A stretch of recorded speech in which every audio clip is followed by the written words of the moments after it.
Too hot.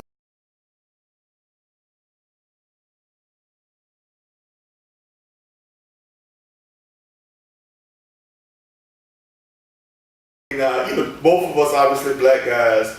Your name is Wesley. I'm Zach. If I put my name on a resume or an application and put Zach King, my boss told me he thought I was a Jewish kid. When I showed up for the actual interview, he had no idea that I was 6'6" and black. You put Wesley Green on the application, that could be anybody.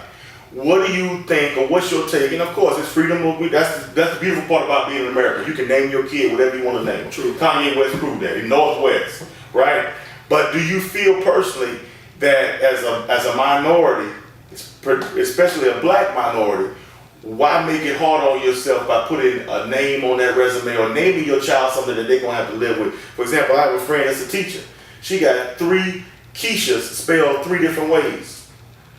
Hey man, that's the creativity of being black. Right. We always. But is there a price that comes with that? I don't think so. Because if you're gonna hire me, you're gonna hire me. Yeah, but because I know plenty of people with Angela Rye and people of these nature who are doing great things with names that it's not average black. Kanye.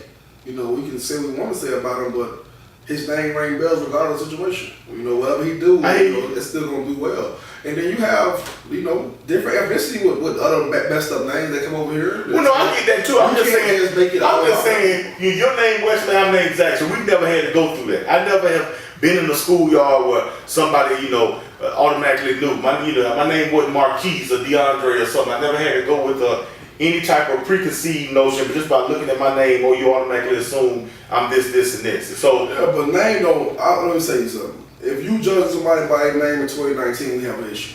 We do have an issue. That's why I'm bringing it up, because it still happens. Because that's the ignorance on them. You can't be mad at them because mad at a person, the parents, for having creativity to come up with something that will make them unique and special for them. But at the same time, we thought it was so many John, Jack, Zach, Jake, all them common names growing up. Now it's you name a kid Mike or Jake, you crazy. LeBron. His kid's name LeBron now. His kid's name Amari. His kid's name all type of stuff that's doing amazing things. So I don't judge anybody off name. I judge my work ethic. Okay, I'll give you that. You know what I'm saying? I give you that. My whole point was about getting the job done.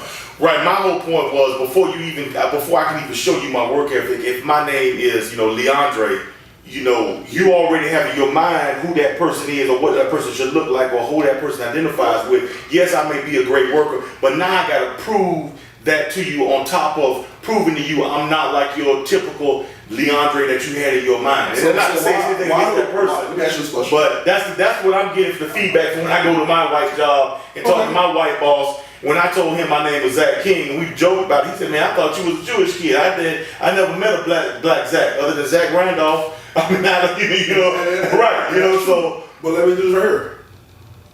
Who gave us a stereotype that we was lazy of bad working people? Right. When we built your country. Mm-hmm. Why all of a sudden now, when we want money to work, we became lazy? Why? Because I want what John is getting, or give me a white person name. Jeffrey.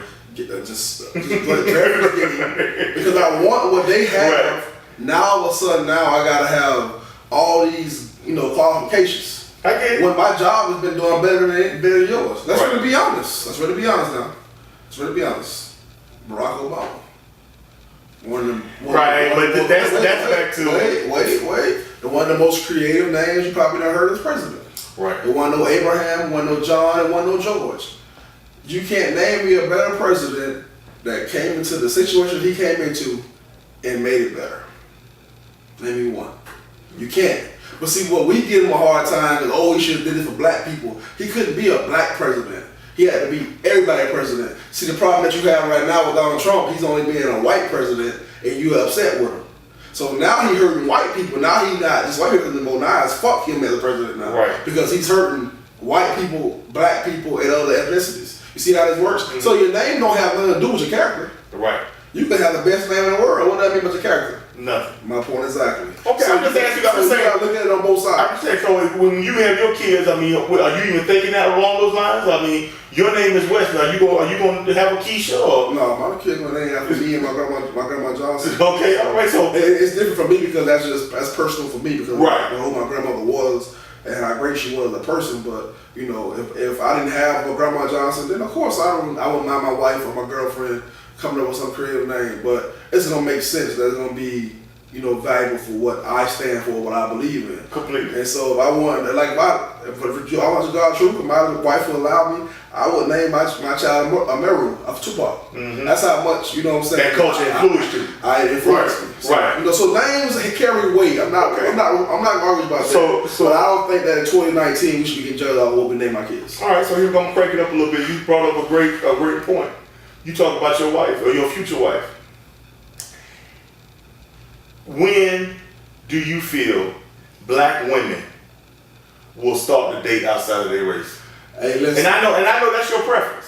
Black women are your preference. That's all you date. That's all you've ever dated. That's all you've ever wanted or loved. I love y'all. Right, splitting is all. That's my favorite. That's your favorite quote. Me, on the other hand, I've dated every race. The only race I probably haven't dated is Indian, but I've dated black, white, Hispanic, more Hispanic women than anything. Yeah. But one thing I've noticed just from my black cousins is that there's some process in their mind where they feel like the only thing they will be happy with is a black man. And I completely get that because everybody has their own preference. Yeah. And I respect that. But what I don't understand is if you aren't getting that love reciprocated, when are you going to start to get creative and go outside the box and say, hey, look, I'm looking for a husband. I'm looking for somebody to settle down with. I've been dating black men all my life. I haven't gotten any of the effort that I've given back. And like I said, it may just be the people that I personally know. Maybe that they just got bad luck. No, hey, I don't know. It's a lot of women dealing with that. And I think that...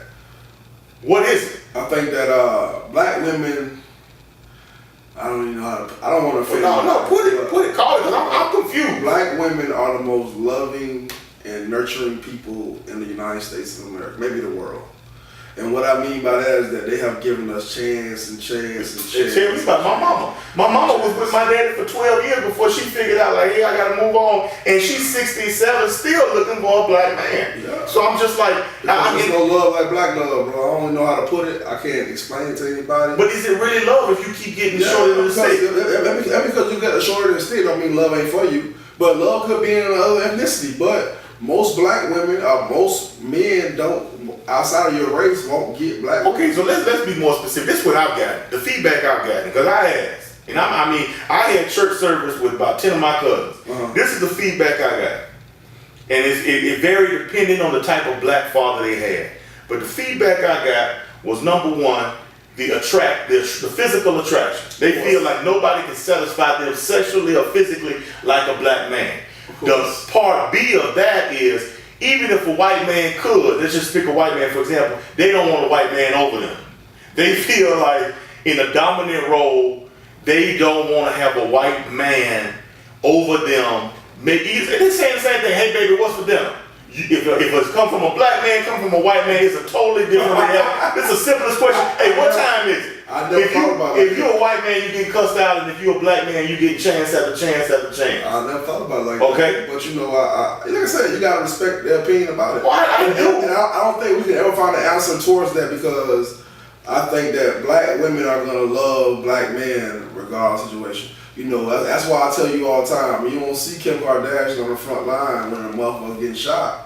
It's always black women. You know, you can go at the pictures of different times, whether it's civil rights time or in the last 4 or 5 years. You know, when you see the pictures of people protesting and the police got them in handcuffs and they got tear gas in their eyes and it's a black woman pouring water on your face. You know what I'm saying? But I get all of that, but I'm just saying, like, listen, baby girl. Okay, so that's the other cousins I talked to were cousins, female black women who went to Emory University, American University, and had jobs at Coca-Cola, pharmaceutical sales, and in a lot of ways, in my mind, in their mind, they out-educated themselves or out-qualified themselves for the average black man, because you go in those workforces, like for example for me, I'm the only black person in my job, That's a lot of places where you know how you go up. So if you're looking for it, so my point, if you're going higher up, you're in these circles in corporate America where there are very few blacks to choose from. Why wouldn't you think, hey, you know, they give Jose a chance, the Mexican dude. I'm gonna give, you know, I'm gonna give Robert, the white guy at my job, a chance. I just don't get, you know, if you're not having luck with DeAndre, why not give, you know, Jacob a shot? I just don't. But black men have no problem dating outside their race. They prove that, and it's to the point now, which I want to take you to, it's almost like with you being the obvious exception, that they prefer it. They prefer it. So completely on them. But my point with the black women is, why is it more of a tit for tat? Because the black man has always been the weaker specimen of other black. If you can date Becky and there's no problem with you dating Becky, then why can't Keisha date Robin? Because she can. She can, but she refuses not to. Because she don't want to. That's her, again, that is her preference. So here we go. A black man has always been the weaker of the two. All right, so we talk about this. You take cities like Atlanta, for example. You love Atlanta, New Orleans, those places. Houston. Chi-Town. Black women are a dime a dozen. Black men are a dime breed. So here you go. You obviously want black love. You're looking for a black man. So now what's happened by default, a lot of these black sisters are ending up having the result of just a piece of a man. You know, hey, Wesley, you know, I really want to be your man, but, you know, hey, if you only got 5 minutes, I have to take that because I'd rather take that than be with the white guy from my job. I don't understand. I don't understand. It's like you would rather have a piece of a man and accept that just because he's black, then obviously get treated with the love and respect of having a full-time spouse. And it's just crazy to me. Too hard, don't stand too close, you gon' around and drown. Off this way, doing all these shows. I've been on the road, I don't care where I go, long as I get